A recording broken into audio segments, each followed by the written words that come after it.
Welcome to the Top 10 Garden Show with Ken Lain. Listen to Ken's tips, tricks, and garden shortcuts guaranteed to make your gardens more beautiful than ever this year. Now welcome your host, Ken Lain. And we are back with a very special guest.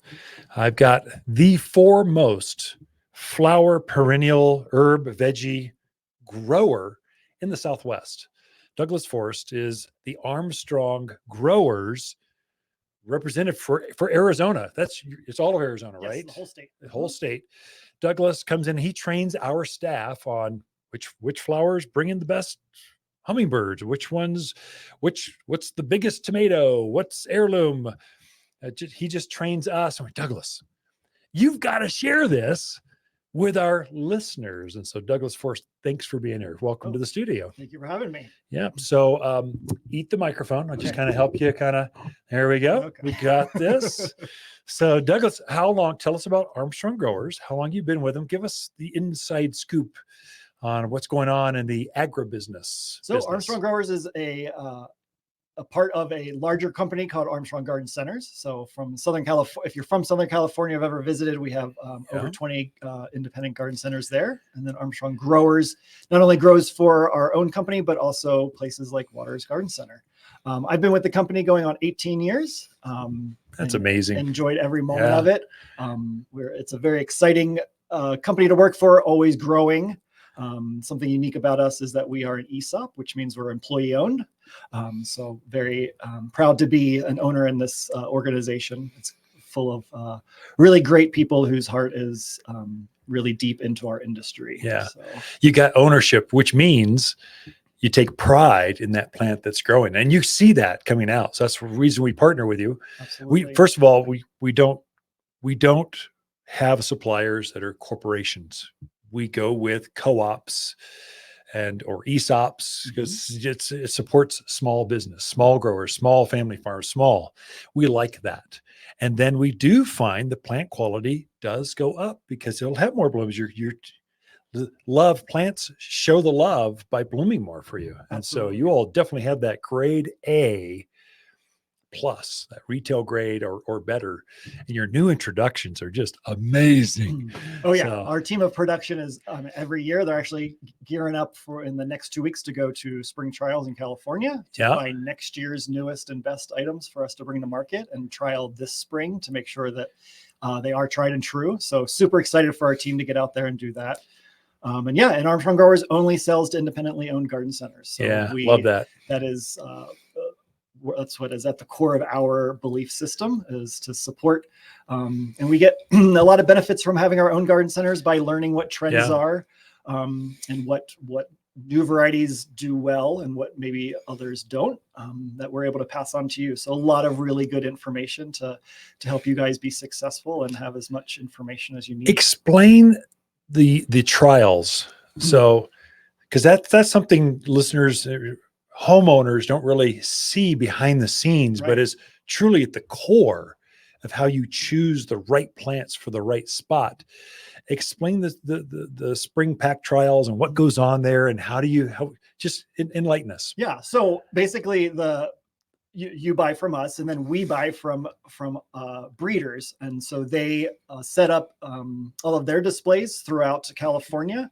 And then the growers actually go and meet with them. Luckily, we're large enough that we get to meet with a lot of the biggest and the best, and hopefully try to get exclusives that we'll be the first to grow. Yeah. But really, it's where we learn what is new to the market. What have they changed in, say, a petunia? Is it a different color? Is it going to have a different growth habit? Is it going to be more cold hardy, more heat hardy, things like that? So we have a whole team that travels for a whole week throughout that whole trial area, and really is able to hone in and find in categories that maybe we need to expand on, or just want to enhance the genetics that we're already growing. So I love the one I was looking at one of your test gardens. Yes. And it was blistering hot out there, and you'd planted a whole bunch of stuff, and some things were suffering, languishing, and some were just going, I'm so happy.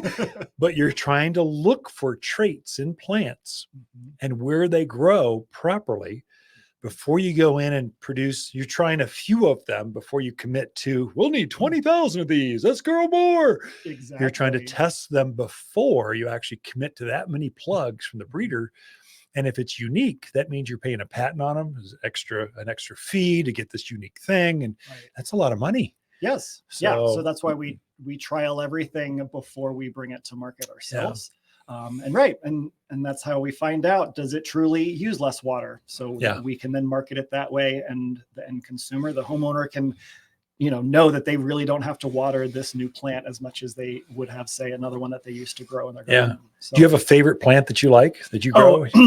Well, it's not that I can grow anymore, because I am from the East Coast, from the Philadelphia region, and hostas are my absolute favorite. Oh, plant. Gotcha. Yeah. It's what actually got me into gardening. Really? My grandfather and my mother are really big gardeners, and just from a young age, just the simple dividing up of hostas that we would share amongst family and friends. That's really what started my love of horticulture. And so that continues to be my that's favorite awesome. plant. But unfortunately, living in Phoenix, Arizona, I can't hostas grow it. don't do so well. No, you'll have to have a cabin up here, because they Yes. grow great up here. So hosta is a great perennial shade plant. There you could grow them more sunny, but here it's truly a shade plant. It thrives. So many different colors and textures, and it was just really, really fun to use those in the landscape. Hosta Doug. Yeah. Doug Hosta. There's got to be a nickname or something we can come up with you for that. Yeah. So you've been in the industry for, you said 18 years, or? No, I've been with Armstrong 18. I've been in it a little over 26 years. This industry. Yes. Once we get in, I've been in it 32 years. Once you get in, you don't want to get out, because it's still fun going to work every day, because you get to deal with living, breathing things and new things every year. It's not the same old geranium. Right. No, there's 3 new varieties we've never seen before. And that's this entire week is spring open house and starting. It's what's the new things this year. I never tire. It's like Christmas every time those trucks open up. And your trucks come in Wednesday afternoon, Armstrong. So every Wednesday afternoon, we have racks and racks and racks of flowers and vegetables and herbs coming off. I've seen that. I've thousands of racks. Oh, yeah. And it's still exciting every single time. I mean, oh my gosh. Yeah. I want to know, are we getting dinner plate dahlias this year? When do they finally start coming in, you think? They're going to hit probably closer to middle of May to the end of May. But we'll have them in those nice big 12-inch patio ready pots with that dinner plate size. That's probably my favorite plant, or dahlia, all dahlias. But there's the dwarf ones, but those dinner plates, oh my gosh, the flowers are as big as your hand. Yeah. They just bloom so well, so easily. So anyway, I've got a favorite tree, I got a favorite shrub, I got a favorite flower, I got a favorite perennial. I got favorites. Yeah. Why don't you share? I see you brought a couple things in.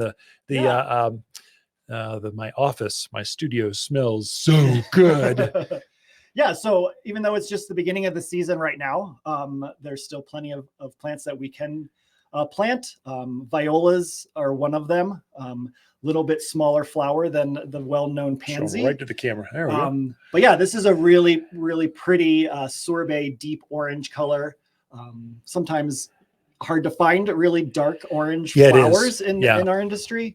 But yeah, just a really fun one. Truly is orange. If we continue to get some frost and snow, it'll take it. So for those of you who are just really bugging to get some color in your pots or in the ground, a viola is a great option. Violas and pansies and giant pansies or mammoth pansies. What's the difference between a viola and a pan? They're the same genetics, right? It's just the size of the flower. Is that it? They both are profusely blooming. Yeah.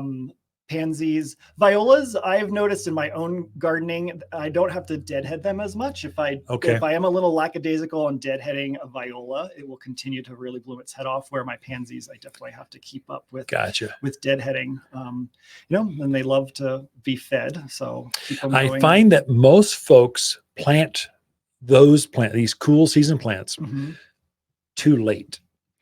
I think the earlier you can plant these in fall, really Oh, go that's go the all best the way into time. fall, October, plant, Yeah. and they will bloom right through winter. Mhm. A lot of folks will wait, go, oh, my neighbor's pansies or violas have been so pretty. I want one too. They get the last crop in the end of April, May, Right. and then it's about to get hot. They don't like summer. No. They love the winter, Yes. which is awesome. Yeah. So fall through. Early spring is great.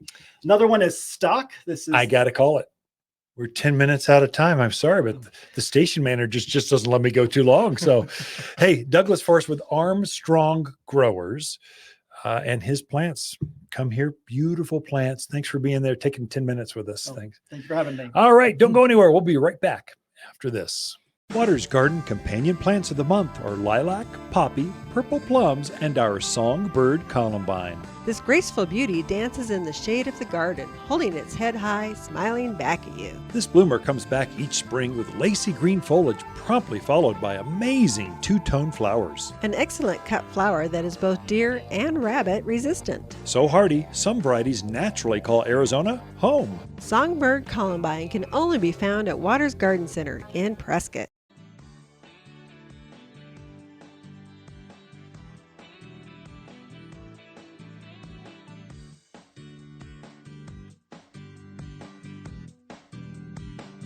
You're listening to garden expert Ken Lain. He can be found throughout the week at Waters Garden Center in Prescott. Thanks for tuning in to the Top 10 Garden Show.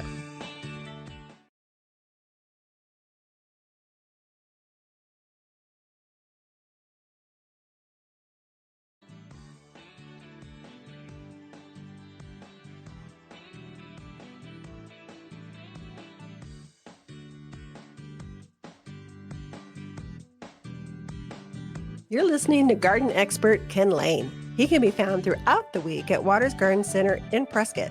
Thanks for tuning in to the Top 10 Garden Show.